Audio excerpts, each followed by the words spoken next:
I have said that the difficulties that I face today as a president in Kenya are self-imposed. You know, I imposed on myself all these difficulties. Implementing the new funding model, implementing SHA, implementing housing, doing all those things.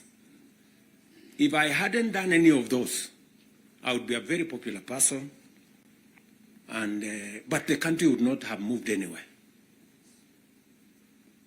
I am confident that if Raila had become president, he would be doing what I'm doing. Yes. He would be implementing SHA. He would be implementing housing. He would be doing reform in the education. He would be doing reform in agriculture. I know that for a fact because I have been in his school of leadership. Oh my God! I may not be your best, and I don't claim to be, but I'm the one you have. So that statement that Ruto has made has just killed Raila politically, and here's why. Since Raila and Ruto, they've always been of two different opinions. Ruto is trying to make it seem like they are one and the same thing, and since they're the last to speak about it, it will go on record that whatever Ruto is doing is exactly what Raila would have done, and anyone who doesn't agree with whatever Ruto is doing, meaning they'll also push their resentment to Raila. So does Raila bring transformation or just copy-paste whatever Ruto is doing? That becomes the bigger question. That's the correct position.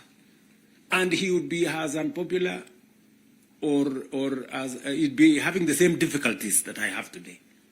But these are necessary for Kenya to change.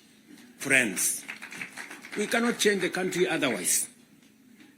And that is why he has the courage to stand here and tell you, let us stop the extortion. Yes. Very few leaders can stand here and tell you to stop the extortion that is going on in Parliament. I'm telling you the truth. Very few leaders. So far, my biggest frustration with Ruto and Raila is that they are blaming MPs for being corrupt, yet the majority of MPs in Parliament are from UDA. They're followed by ODM. So meaning if those committees are comprised of people, they are from either UDA or ODM. So if they are talking about corruption, those people, they can address them. They know them. They are their friends. So this continuously coming out and calling out corruption doesn't help the country. Rather, it makes us more angry because they are your people. They are your party MPs, and you're their leaders. And if you've shown an example to them over the years of being corrupt, that's the only thing they know. So you should just call them out, or you could tell them to stop because you know them. Because we like making peace with mediocrity. Or and trying to explain things that we shouldn't be explaining. Now let me ask you, friends. You know, we are all friends here. Yeah, we are one team, or so I guess. This fellow who is called chairman of welfare in committees, what is their job? What is their job? Extortion, that's it. And that is what Prime Minister is saying. You know? You know, what is Sokohuru? What is Sokohuru? Tell me, what is, you know Sokohuru?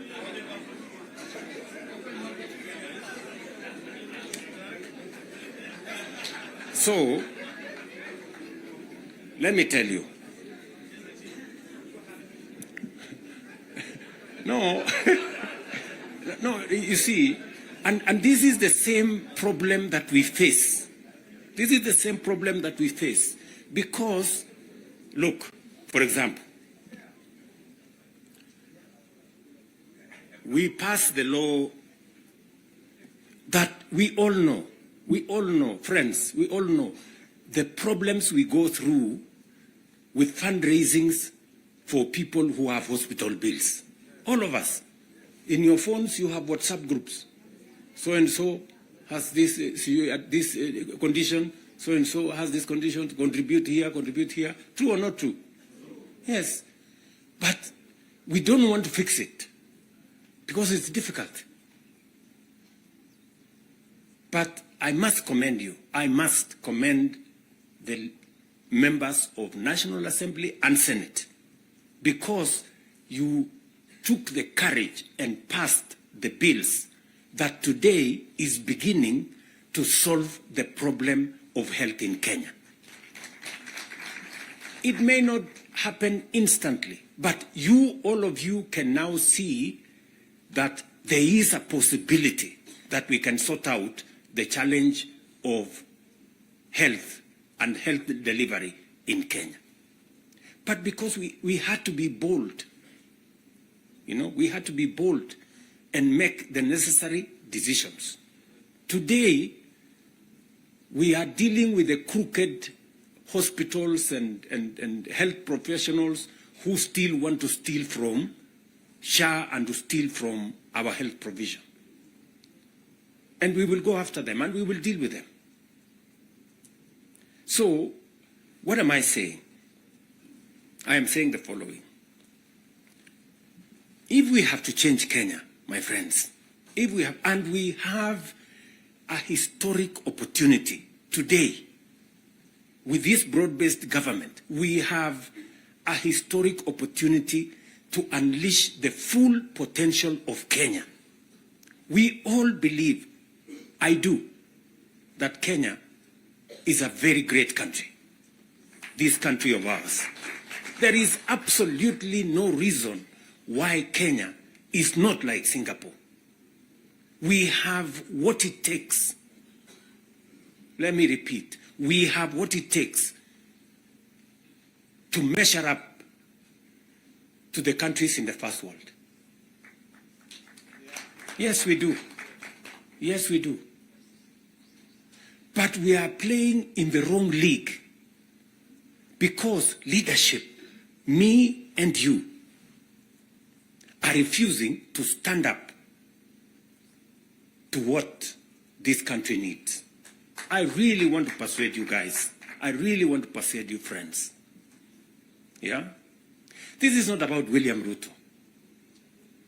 I am here today, I will not be there tomorrow. This is not about Raila Odinga. Right? It's about the country called Kenya, where today we have the privilege to be the leaders, to be the decision makers, to decide which way Kenya. It is us who are seated here. It is us.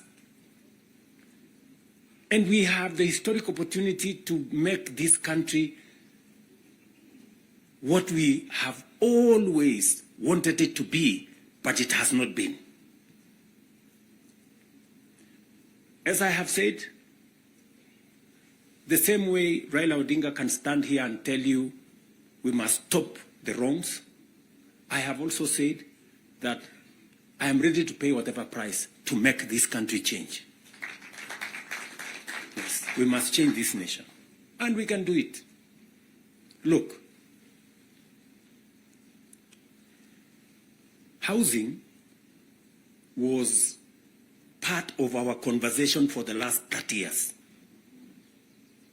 Yes, we've always talked about housing and how important it is and how it is going to create jobs, how it is going to stop land fragmentation, how it's going to allow us to produce, to save land that is meant for food, how we are going to have decent housing, how we are going to reduce on slums, how we are going to have decent livelihoods. We've always said that. The Right Honorable Raila Odinga tried with the first slum upgrading projects. We started there. The housing levy, go and read the Azimio Manifesto. Read the Kenya Kwanza Manifesto. It is there. It is there in both manifestos. We now are seated here and we have the opportunity to implement what was in the Azimio Manifesto and what was in the Kenya Kwanza Manifesto. Friends, why don't we just do it? Why don't we just do it? We will do it? Yes. Let us just hold it out and look. You can see for yourselves how transformational it is. Today, using the housing levy, we are not only doing housing, we are doing markets, we are doing hostels. And I promise you, what you see in Mukuru, what you see in Kisumu, because I have been there with Baba here, what you see in Eldoret, what you see in Nakuru, what you see in Kiambu here, what you see in almost every part of Kenya, is just housing implemented for 2 years. And you can already see the kind of impact it is having, the number of jobs it is creating, the way it is bringing change in our towns and cities.